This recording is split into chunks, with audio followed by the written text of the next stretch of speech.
Seorang ayah yang berada di akhir usia, seorang ibu yang berada di akhir usia, antara perkara yang perlu dipesankan pada anak cucu ialah nanti kalau atuk tak ada, jangan lupa engkau buat baik dengan adik-beradik atuk. Anak-anak atuk tu. Pak saudara kamu tu, jangan kamu putus kerabat. Wasiatkan pada mereka. Begitu juga jangan kamu lupa nak buat baik dengan kawan-kawan atuk. Kenapa tuan-tuan? Kerana disebutkan dalam hadis Nabi SAW. Satu hari datang seorang laki-laki Bani Salim. Dia kata, ya Rasulullah, saya ni telah kematian kedua ibu dan ayah saya. Adakah peluang untuk saya buat baik pada mereka? Nabi kata boleh. Rupanya kita ni boleh berbuat baik, berbakti kepada mak ayah kita, tok nenek kita yang telah tiada. Nabi ajar lelaki-lelaki ni 5 cara.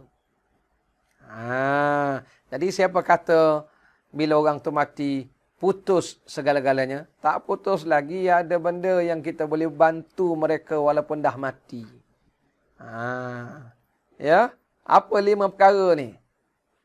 Apa 5 perkara ni? Nabi sebut pada lelaki-lelaki tu. Maknanya walaupun orang tu dah mati, boleh kita buat baik. Inilah yang nak diwasiatkan pada anak cucu. Jangan ingat atuk dah mati. Kau selesai dah urusan dengan atuk. Ada lagi kau boleh tolong atuk ni. Walaupun atuk dah mati, nenek dah mati, ada benda yang kau boleh tolong atuk. Apa dia tok? Ni atuk nak wasiat. Nabi pesan 5 benda. Pertama, istaghfir lahuma, mintakan ampun untuk kedua orang tua kita tu. Jadi mereka dah tak ada ni, kita lah sekarang ni tugasnya mintakan ampun. Ini anak-anak ya. Suhail, Acik semua, Along, Angah, siapa dia adik, mintakan ampun untuk mak ayah tu. Itulah lepas sembahyang kita pun berdoa. Apa doanya? Rabbighfirli wali walidayya warhamhuma kama rabbayani saghira. Allah ajar dalam Quran, baca doa ni, ya Allah ampunkanlah dosa saya. Tak hafal ku Arab, cakap Melayu pun tak apa. Saya biasa cakap orang putih doa ni. Oh my Lord. Cakap orang putih. Yang jauh cakap Jawa pun tak apa. Banjar. Cakap Banjar. Orang Kelantan kan? Banyak Kelantan. Tuhanku. Ampunilah kau. Dan kedua orang tua kau. Kecek Kelantan weh. Yang Terengganu cakap Terengganu. Saya orang KL, kita cakap KL. Ya Allah, ampunkanlah dosaku dan dosa kedua ibu ayahku. Dan dosa tok nenek aku, moyang-moyang aku dulu-dulu. Jadi mintakan ampun untuk mereka. Satu. Yang kedua Nabi kata, mintakan keselamatan untuk kedua orang tua kita. Minta mereka selamat di alam sana. Entah macam mana mereka di sana. Selamat ke tak selamat. Diazab ke dalam nikmat. Jadi kitalah doa, ya Allah ampunkanlah kedua ibu dan ayah kami. Dan selamatkanlah mereka daripada azabmu. Luaskanlah kubur mereka. Saujana mata memandang.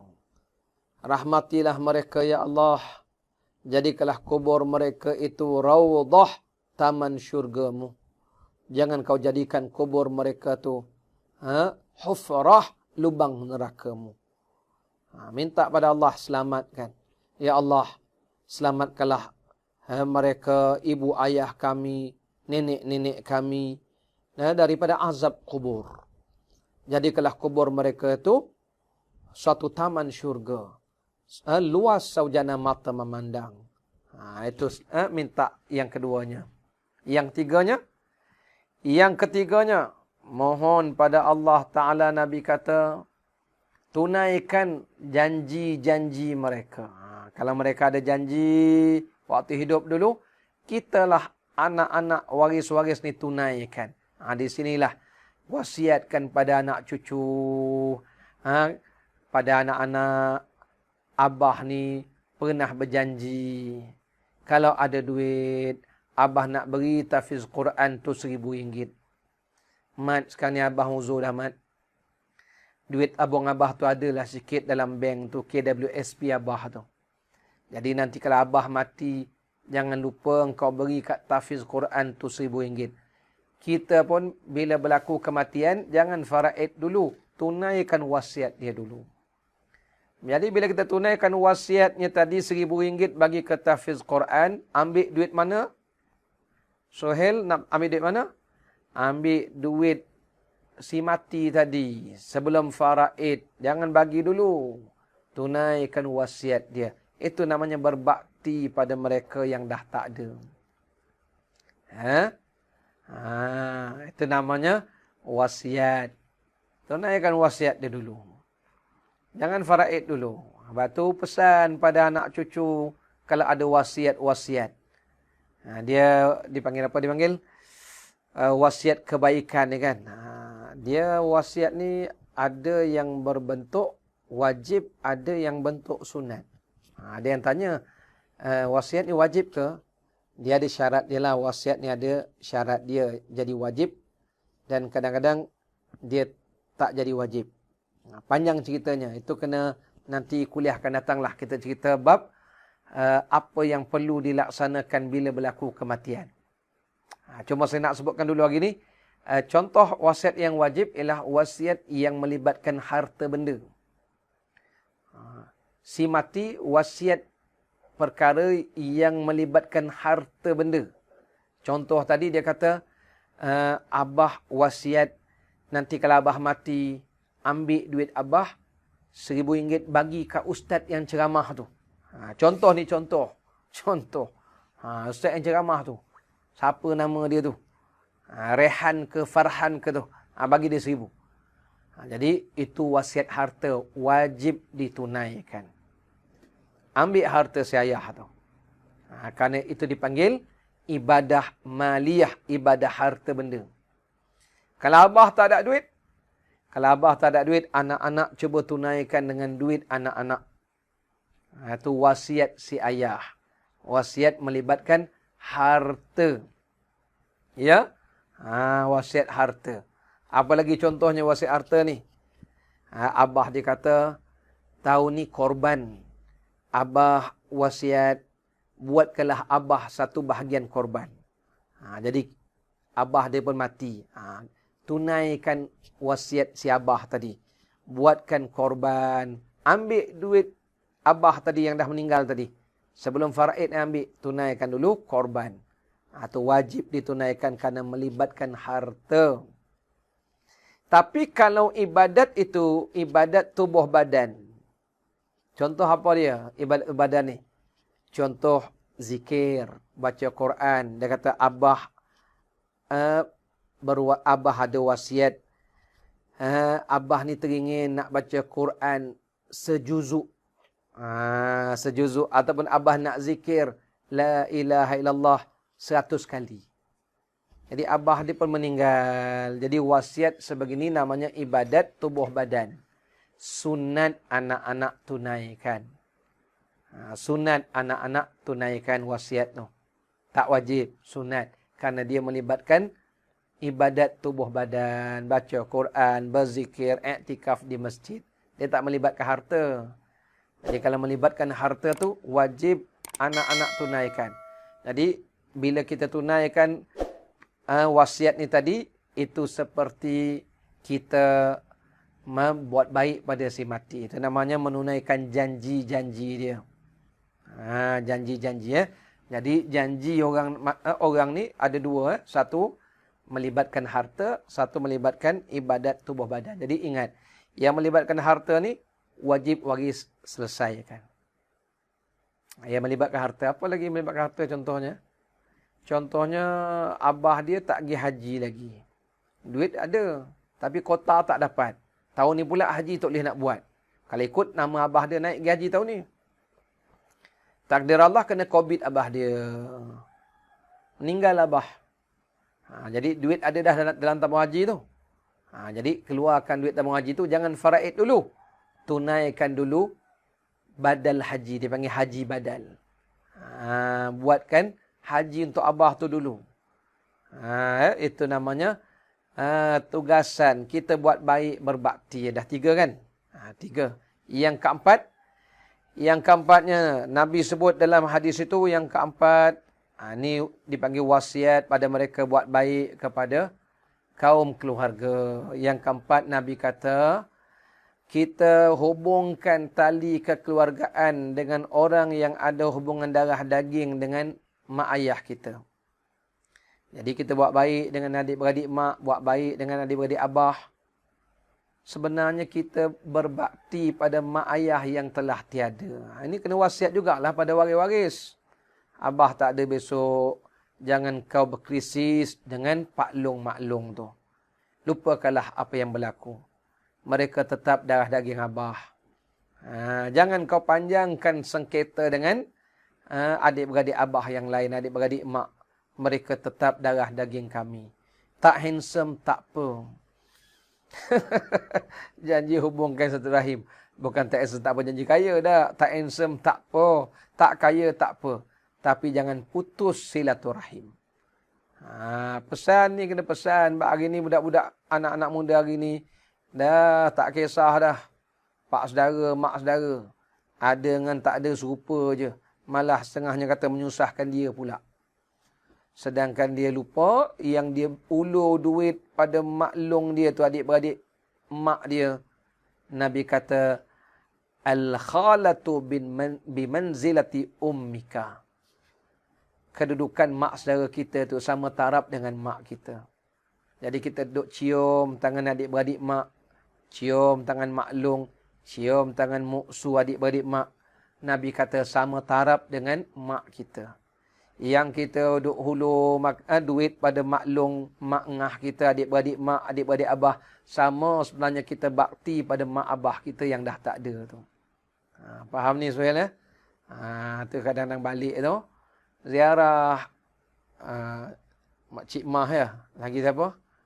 Mak Teh, Ina dia. Ziarah adik-beradik mak atau jangan lupa. Ini banyak orang hari ni. Lupa terutamanya sibuk dengan kerja. Tapi hari ni semua sibuk nak balik kampung. Cuma tak dapat. Itu pun bukan nak balik kampung, nak ziarah. Pasal musim buah durian. Kebetulan maklum durian banyak pula. Itu yang buat baik tu. Alah itu pandai-pandai je. Yang penting kita niat nak hubungkan kekeluargaan itu. Ini kena wasiatkan pesan. Di akhir usia ni pesan.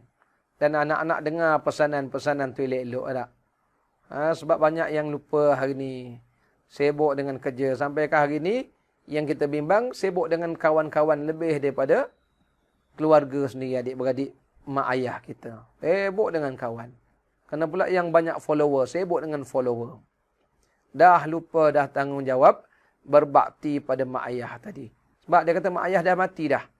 Dia lupa walaupun mak ayah dah mati, adik-beradik mak, adik-beradik ayah masih ada untuk kita buat baik itu. Tuan-tuan ada lagi adik-beradik mak ayah?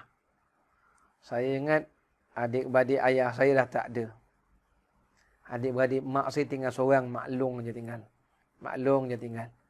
Tapi maklong ada anak sepupu kita kan. Sepupu kita pun, kita buat baik pun berbakti dengan keluarga jugalah. Ya? Allahu Akbar. Jadi adik-beradik mak saya tinggal 2 orang lah. Mak saya dengan maklong je. Belah opah ramai lagi soalnya. Belah opah ni ramai lagi 2 orang. Ada mak yang dia lagi. Ada Tok Razak dia. Ramai lagi belah opah dia ada 5-6 orang lagi. Tapi belah saya tinggal seorang je lagi. Telah balik kampung. Jangan lupa buat baik. Baik dah berapa dah? Yang keempat. Yang kelima. Wasiatkan pada mereka buat baik dengan kawan-kawan, sahabat-sahabat ibu ayah tadi. Rupanya berbakti kepada sahabat-sahabat ayah kita juga seperti berbakti dengan mak ayah kita. Macam tu sekali ya. Nabi sebut inna min abirril birri. Sesungguhnya antara kebajikan yang tinggi ialah Ayyasila rajulu ahla wuddi abihi. Antara kebajikan yang besar ialah kita menghubungkan persahabatan orang yang ayah kita pernah suka pada mereka, buat baik pada mereka. Kawan-kawan abah kita lah. Kawan-kawan abah, kawan-kawan mak kita. Ini berlaku kepada seorang sahabat bernama Abdullah bin Umar bin Al-Khattab. Ceritanya satu hari Abdullah bin Umar berjalan musafir. Ini diriwayatkan oleh seorang bernama Ibnu Mubarak. Jadi Ibnu Mubarak ni pernah bermusafir dengan Abdullah bin Umar. Jadi dalam perjalanan itu, Abdullah bin Umar jumpa dengan seorang lelaki badui. Badui ni kita panggil orang asli lah. Orang asli. Orang asli ni kalau ajak naik motor kapcai pun okey. Ini kita ajak dia naik motor besar-besar tu. Naik motor kapcai pun okey dah. Tapi kita bawa dia naik motor kita Harley Davidson. Ajak naik 4-wheel drive kita. Jadi kawan-kawan Abdullah bin Umar ni heran tengok Abdullah bin Umar cabut serban dia dipakaikan kepada badui tadi. Kemudian di pelawa badui itu naik keldainya. Kata sahabat-sahabat Abdullah, "Ya Abdullah, ini badui." Maknanya orang kampung tak? Orang pedalaman. Maknanya layan dia istimewa macam ni buat apa? Lalu kata Abdullah, saya dengar Nabi SAW bersabda, "Inna min abirril birra." Inna min abarril birri.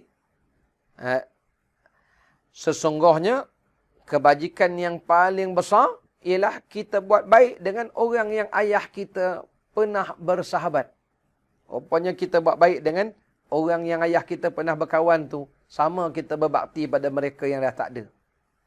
Lalu kata Abdullah bin Umar, ayah badui ni dengan ayah dulu saya pernah berkawan. Dan saya dengar Nabi sebut begitu. Jadi inilah antara perkara yang diwasiatkan oleh Imam Nawawi kepada orang sakit, orang uzur, orang yang berhadapan dengan akhir usia. Jangan lupa pesan ke anak-anak kita.